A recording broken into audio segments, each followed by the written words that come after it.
Welcome to Touchbase Audiobook Classics, Mary Poppins and the Matchman, by P.L. Travers, an audio dramatization based on the 1926 short story first published in The Sun, Christchurch, New Zealand.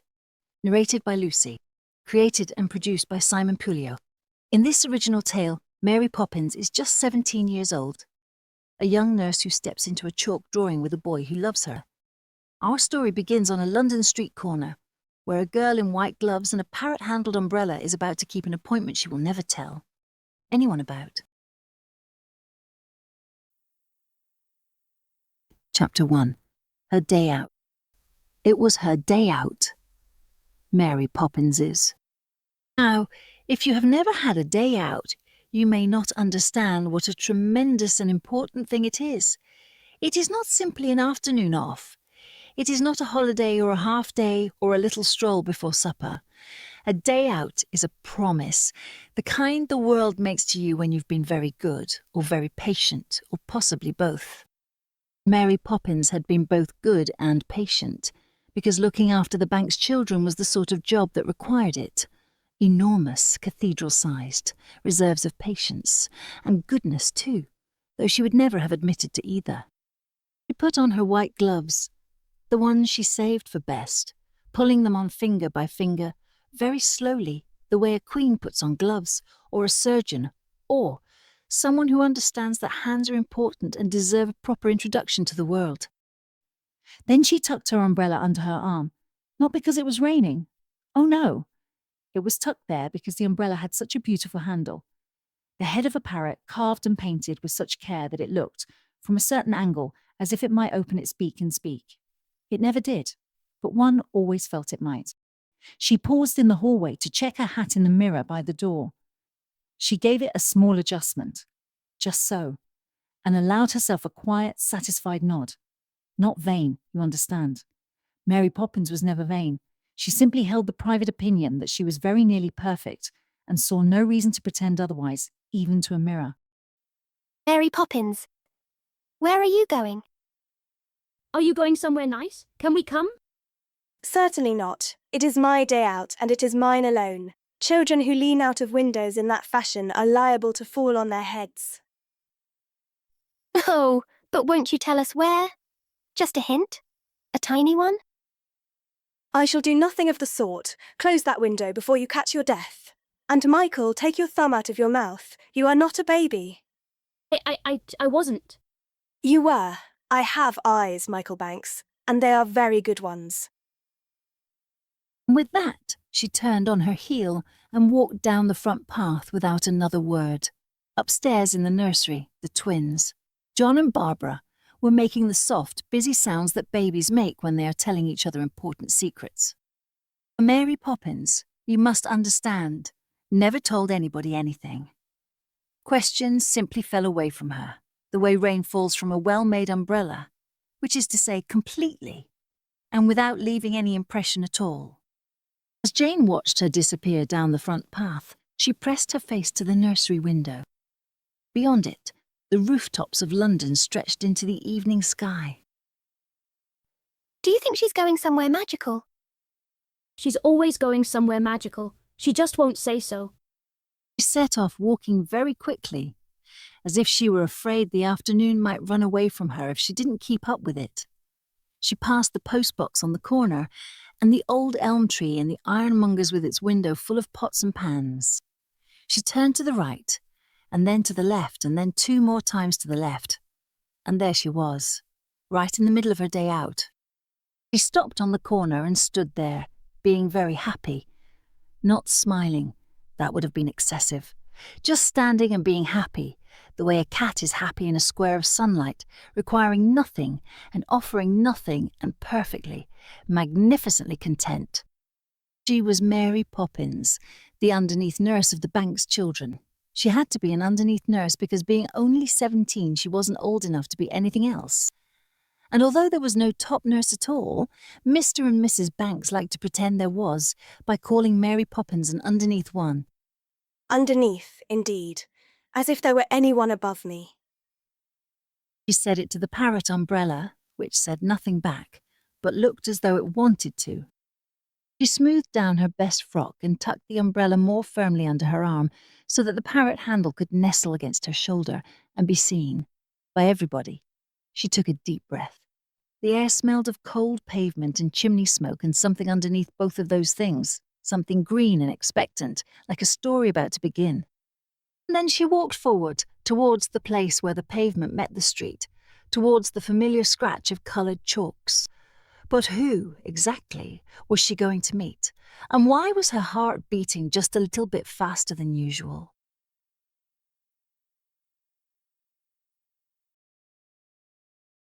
Welcome back to TouchBase Audiobook Classics, Mary Poppins and the Matchman. Chapter 2, A Tuppence in a Cap. The Matchman, that's who she was going to meet. He not only sold matches, this Matchman, he drew pictures, beautiful, extraordinary pictures, right there on the pavement in coloured chalks. Mountains and seas and forests and things that had no name but made you want to step closer. On rainy days he sold the matches, because rain would have washed the pictures away. But on fine days, and this was a fine day, fine but cold, he was on his knees from morning till dusk, drawing so quickly that you might find he had painted. Up one whole side of a street, and down the other before you'd had time to come round the corner. This particular afternoon, he was adding a lovely picture of 2 bananas and a very red apple to a long string of others. His fingers were stained every colour of the rainbow, blue at the knuckles, green in the creases, and a smudge of gold on his thumb that the afternoon sun caught and turned into something rather like a small miracle. He did not hear her coming. She tiptoed so as to surprise him. Hey! She said it softly. He went on drawing. A brown stripe on a banana. Ahem. This time louder. A ladylike cough, the kind that could cut glass, or at the very least score it. He turned. He saw her, and his whole face changed. Opened, rather, the way a window opens when someone pushes it wide to let in the morning. Mary Poppins! Well, I never, and on such a day as this. You could see, you could hear, by the way he cried it, that he loved her. It was there in the word itself, in the shape his mouth made around it, as if Mary were not a name at all but a spell he was casting, or a door he was, opening, or both at once. Mary Poppins smoothed out her dress and looked hard at her shoes and smiled at the matchman all at once. And you knew by that, you knew absolutely that she loved him too, though she would sooner have swallowed her own umbrella than said so. It's my day out, Bert. Didn't you remember? Bert was the matchman's name, Herbert for Sundays. Course I remember, Mary. Course I do. Been thinking about it all week. Tea and 2 slices at the corner shop, I thought. Nothing fancy, just you and me and a pot of tea. Raspberry jam cakes, Bert. The ones with the jam so red it shines. Honestly, do you never remember the important things? Raspberry jam cakes. That's the ones. A whole plate of 'em. But then he stopped. His smile faltered, crumpled really, like a paper flower left out in the rain. He looked down at his cap, which lay on the ground beside his last picture. There was tuppence in it. 2 small, sad pennies. He picked it up and jingled them, a thin, sorry little sound like a bell with nothing to celebrate. That all you got, Bert? Tuppence? All day on this pavement, and that's all you've got to show for it? Business is bad today. Can't take you to tea, I'm afraid. Mary Poppins thought of the cakes. Big, round, sticky ones with jam so red it shone like something stolen from a stained glass window. She was just going to sigh, a proper, full-sized, disappointed sigh, when she saw Bert's face. How terribly, awfully, wretchedly sorry he looked. So she did a very clever thing. She took that sigh and turned it into a smile. A good one, with both ends turned up. And then she said, as if she believed it, which she didn't, not for a moment. That's all right, Bert. Don't you mind. Tea is stodgy and crumby and altogether too much formality. I would rather not go. Which, when you think of the cakes, was rather noble of her. Mary, you would rather not go? I know how much you don't mind about those cakes. One can have a perfectly splendid afternoon without tea. Tea is merely an accompaniment. Is that what it is, Mary? That is precisely what it is, and you, Bet, are being impertinent. But she was smiling when she said it, and so was he. And between the two smiles there passed something that neither of them mentioned and both of them understood, which is the very best kind of conversation. He took her white-gloved hand and led her to the first of his pictures. Come and see then. New ones you haven't seen before. Been working on them all week, saving them for today. Oh, Bert, the mountain and the grasshopper on the rose. A whole world out of a bit of chalk and a pavement. She said it in such a lovely way that the pavement was no longer a pavement at all. It was a gallery, an entire exhibition hung not on walls but on stone, open to the rain and the feet of strangers, and somehow grander for it. Matchman's first picture was of a mountain covered with white snow, and at one side of it were 2 green trees, and on the other side was a grasshopper sitting on a rose. It was beautiful. And the next one was more beautiful still. It was all trees and grass and a little bit of blue sea in the distance, and every kind of flower you could think of. Looking at it was like pressing your face to a window and finding, on the other side, a country you had dreamed about but never visited. My word, Bert, it's the finest thing you've ever drawn. By a considerable margin. I was thinking of somewhere I'd like to go. Trees and flowers and a little bit of sea. Bert caught hold of her other hand. Both her hands were in his now, and his eyes had gone very bright, something wild and excited and a little bit mad, like a boy who has found a door in a wall that nobody else has noticed. Mary, I've got an idea. What sort of idea? A real idea. His grip on her hands was firm. His eyes were shining. And he looked down at the picture on the pavement, the one with the trees and the grass and the little bit of blue sea, and then back at her. What on earth was he about to ask her?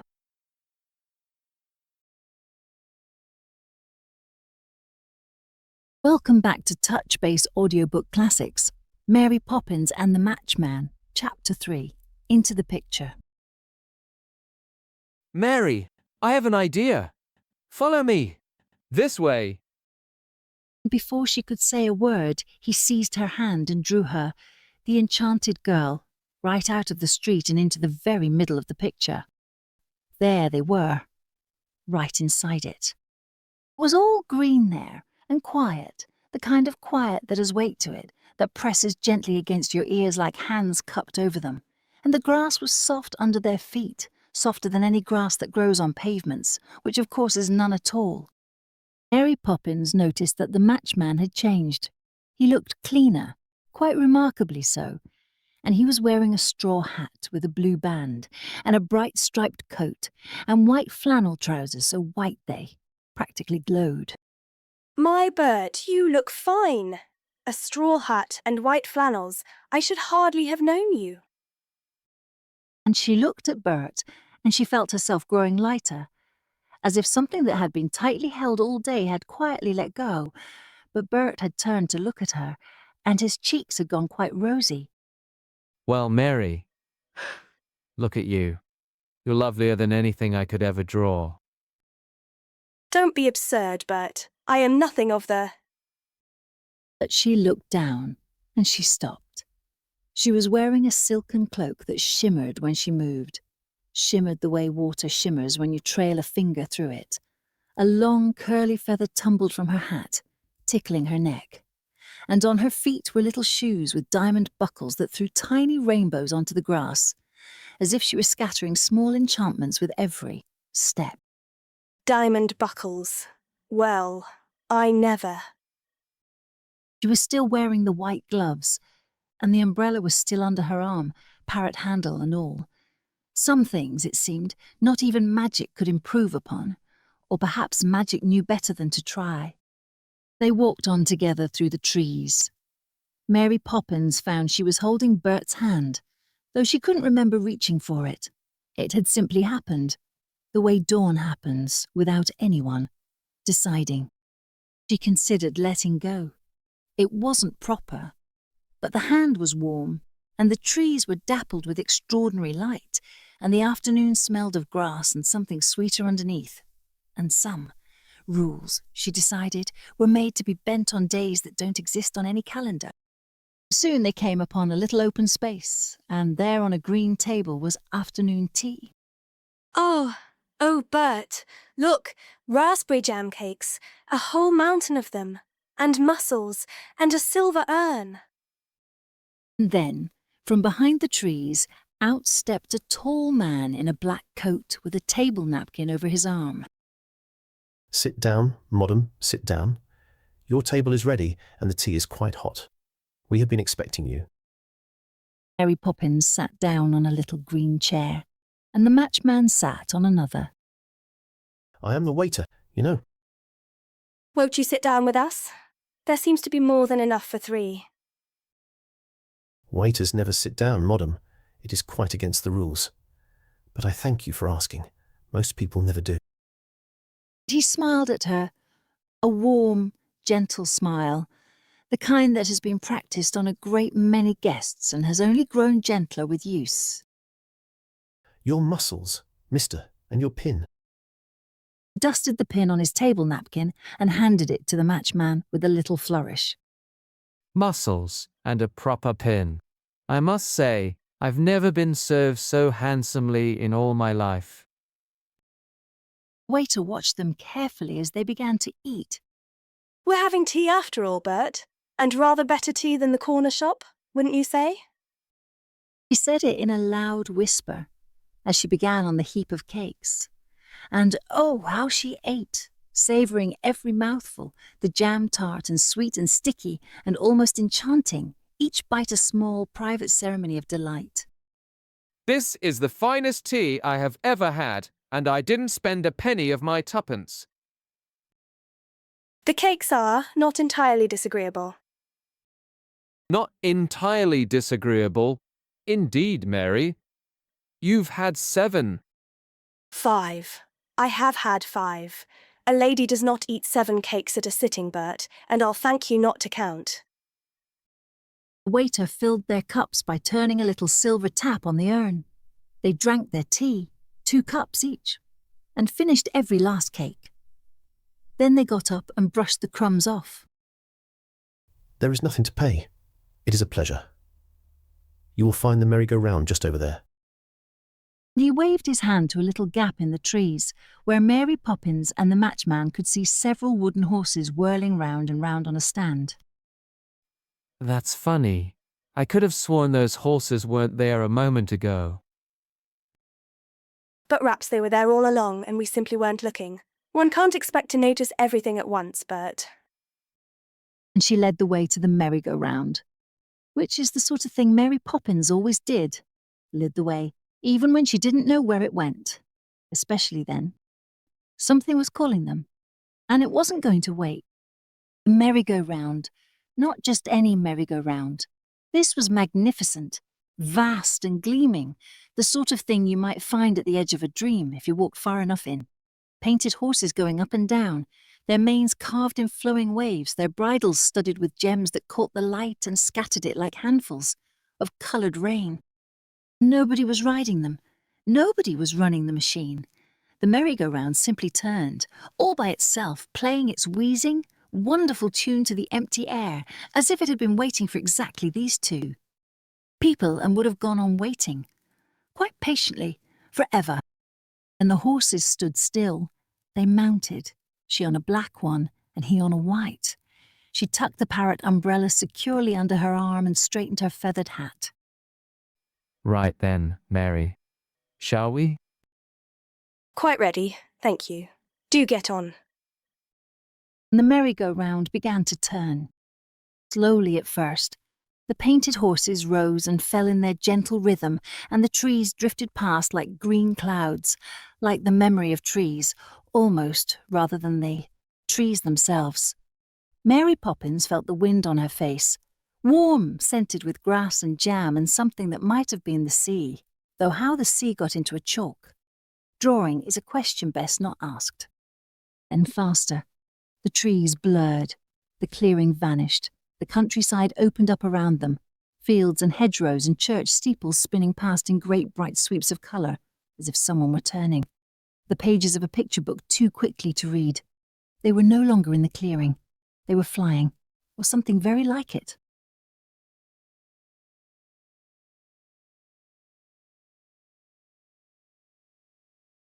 Welcome back to Touchbase Audiobook Classics. Mary Poppins and the Matchman. Chapter 4. The Merry-Go-Round. Hold tight, Mary. I am holding tight. Don't tell me how to ride a horse, Bert, even a wooden one. They rode and rode, all the way to Margate and back, because that was the place they both wanted most to see. Not Paris, not the mountains. Margate, a little seaside town on the Kent coast where Londoners went for a day at the sea. Fish and chips on the pier and donkey rides on the sand. Of all the places the merry-go-round might have taken them, it took them there, because that was the fairyland a matchman and a nursemaid would choose. Mary Poppins held tight to her horse's mane and closed her eyes, and her face did something it almost never did. It softened. The careful composure fell away like a mask lifted off, and underneath was a girl of 17 who had been in a lovely, extraordinary place and did not want it to end. The wind caught the feather in her hat, and the cloak streamed behind her, and Bert looked across at her from his white horse and saw her, really saw her. And didn't say a word, because some things are better left unsaid, and this was one of them. When they returned, it was nearly dark. The merry-go-round slowed, and the horses sank lower, and the tune grew softer, each note stretching thinner, like a thread being drawn out until it almost breaks. And there, waiting for them at the edge of the clearing, was the waiter. I'm sorry, Madam and Mister, but we close at 5. Rules, you know. May I show you the way out? They nodded, and he flourished his table napkin and walked on in front of them through the wood. They passed a little red house with sunflowers in the front garden. Oh, Bert, look at it. Just the sort of little house I always wanted. She kissed her white-gloved hand to it as they went past. And in that gesture, in that small, quick, private thing she did with her hand, was a whole life she would never speak of. A garden, a door painted blue, sunflowers taller than the fence. It's a wonderful picture you've drawn this time, Bert. The most wonderful one of all. She said it softly, and she took his hand, and the taking of it said everything she would never say aloud, that she had been in a place of grass and warmth and enchantment, and she was already lonely for it and wanted it again. Just then the waiter stopped in front of them, inside a large white frame which looked as if it were made with chalk. Here you are. This is the way out. It has been the very greatest honour, Madam. Do come again. We are always here, you know. Goodbye, and thank you. The tea was quite splendid. The cakes were almost adequate. The waiter smiled. He knew what almost adequate meant, coming from Mary Poppins. It meant perfect. It meant she had been happy. It meant she was already missing a place she hadn't yet left. Madam, goodbye. And he bowed so low that his head knocked against his knees. He and the matchman nodded to one another, and then Mary Poppins stepped through the white frame with the matchman at her heels. As they went, the feather dropped from her hat, and the silken cloak fell from her shoulders, and the diamonds disappeared from her shoes, and the bright clothes of the matchman turned to dull brown again. The magic came off them the way colour comes off a chalk drawing in the rain, gradually, and then all at once, and then it was simply gone. Where, exactly, were they now?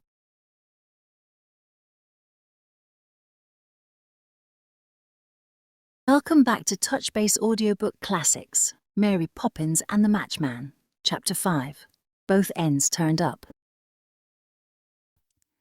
They were standing on the pavement, just like that. On the pavement they looked back for the waiter, but he was nowhere to be seen.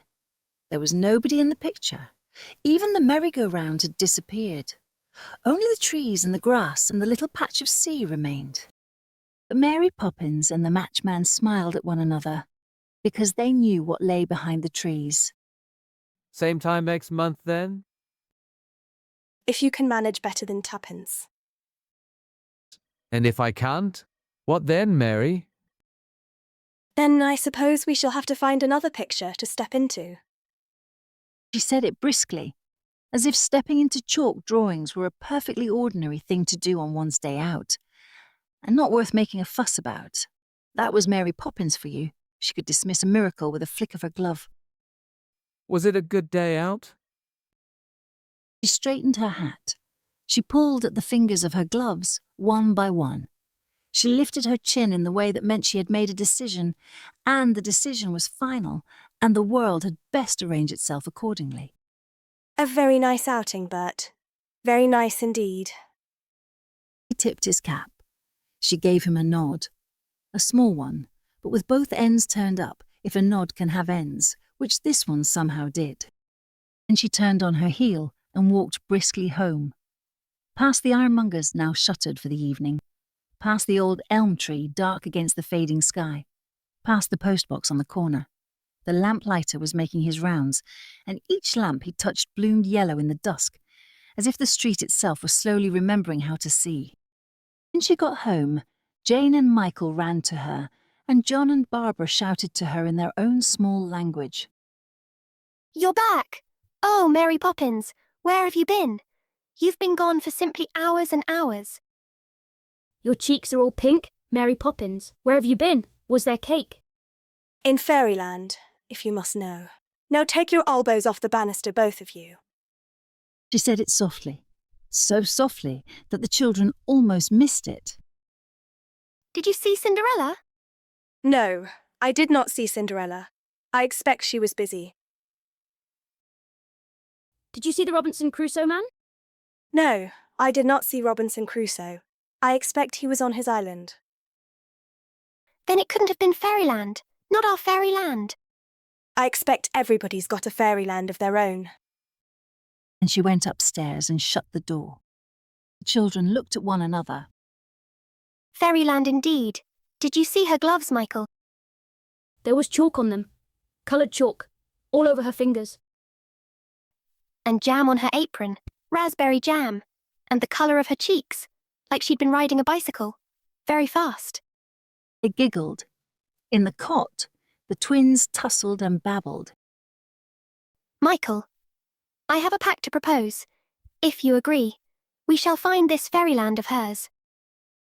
I swear it. I swear it. And they snuggled under their covers and drifted off to sleep, as children do when they have made a promise they intend to keep forever. Downstairs on the hallway floor, where it had fallen from her apron pocket, a small crumble of chalk lay in the moonlight. Blue, and it smelled of grass and warm afternoons and somewhere very far away. You have been listening to Mary Poppins and the Matchman by P.L. Travers, presented by Touchbase Audiobook Classics. This story was first published on November 13th, 1926, in the Sun newspaper, Christchurch, New Zealand, and is in the public domain. This has been a dramatised adaptation. Thank you for listening.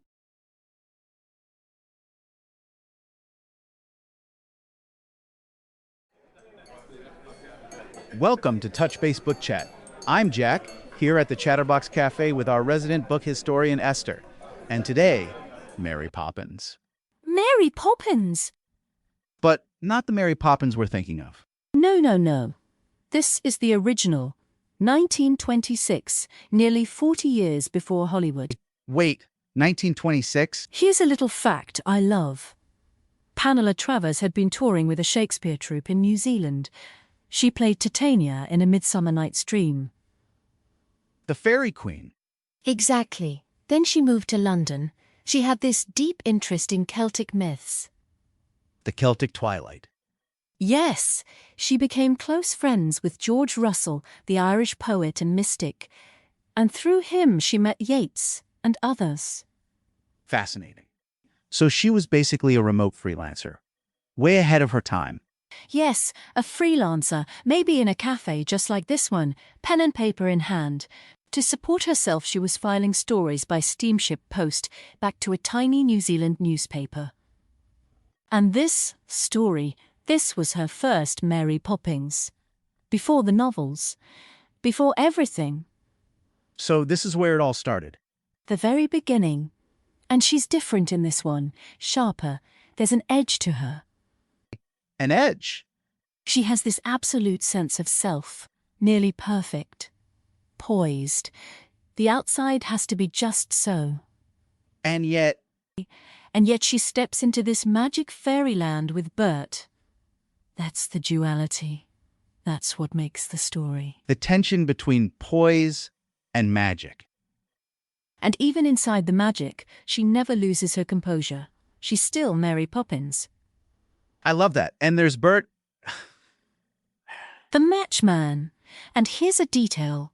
On rainy days, he sold matches, because rain would wash his chalk pictures away. That's beautiful. So practical and poetic at the same time. That's Travers. And there's clearly history between Mary and Bert, a warmth, but also this sense that they exist in different worlds. Different worlds. And the magic in this story, it's not safe. What do you mean? It's wonderful, yes, but it could slip away at any moment. There's a fragility to it. That's what makes it feel real. Exactly. And there's a moment. They ride a merry-go-round inside his chalk drawing. Inside the picture. Inside the picture. And where does it take them? Not Paris, not the mountains. Margate. Margate?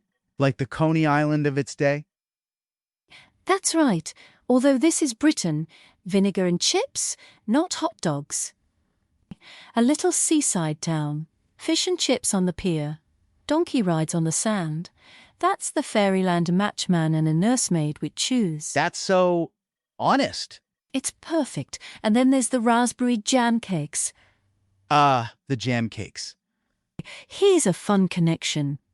Raspberry jam cakes also appear in another Travers story from that same year. Corrie's. She clearly had a thing for them. Ha! I love that. What is it about the kicks? It captures something about childhood. That pure, uninhibited wanton. You just ask for 7. You don't hold back. And Mary's response is perfect. 5. I have had 5. A lady does not eat 7 cakes. She definitely had 7. Lee had 7. Human underneath all that poise. That's what I love about this version. The book versions hit different. The magic is never explained away. So that's Mary Poppins and the Matchman, The original. before Hollywood got hold of her. Sharper, stranger, and absolutely wonderful. The audiobook is about 25 minutes. It's a dramatization by Simone Puleo, drawing out the dialogue and capturing the spirit of the original in a modern form. While staying true to Travers. For more information, see touchbase.life. Say, waiter, can we get a plate of raspberry jam cakes for my friend here? Oh, Jack, you are too much. Ha! Well, thanks for joining us. It has been such a pleasure being with you today, Esther. Likewise. Always love joining you for tea and 2 slices. Until next time, keep reading.